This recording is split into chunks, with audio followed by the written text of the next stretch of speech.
Left abandoned and alone when I was just a boy. Raised in an orphanage beside the Great Sea, I was brought there by an older nun who was the first person to be kind to me.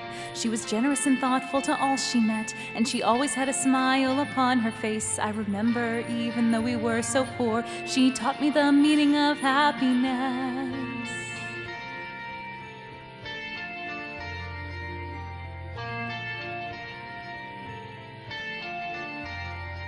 Eventually, we learned that she had a disease, and the day that she would leave us all was drawing near. So we gathered and went to her side and whispered our last request in her ear. You've raised us all and given us so much, but if we could ask you for one thing more, it doesn't matter how absurd it is. Won't you tell us one thing that you wish for? She looked at each of us and smiled at last, but offered us only this response. I've been waiting for so long for an answer to a question I'm sure was lost. There's a letter I sent a long time ago, and the only thing I really want to know, did it ever arrive?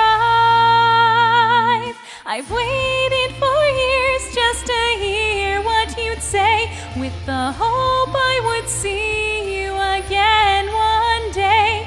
I want to know your answer to what I sent. Till then I'll keep waiting for it.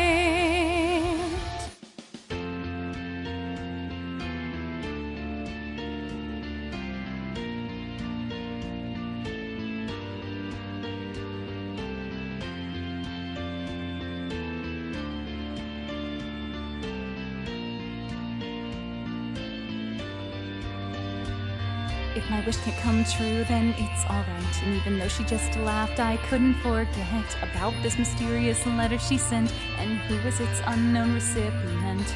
Forming a plan, we all parted ways to travel across our land so vast. At last we came across an old painter who revealed the truth about her past. The old man said she was once a queen, selfish and proud, and killed so many. Her people were pushed to the breaking point, and from their tears was born a revolt. Sadly, the person her letter was for isn't in this world anymore, so this response she's waiting for will never come.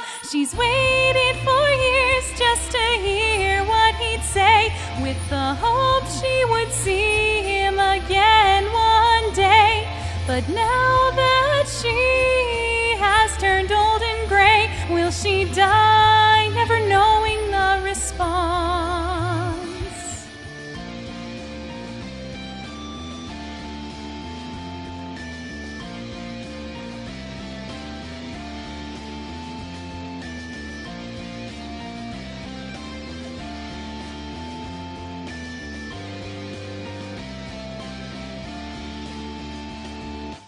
Finally, the moment has arrived when her life is come to an end. I went to her side and took her hand and placed in it a piece of parchment.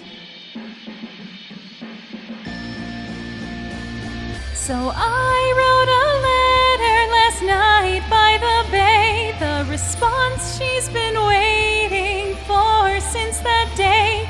She took it with a glance, then she had to turn away. Her eyes full of tears, she just whispered, "Thank you."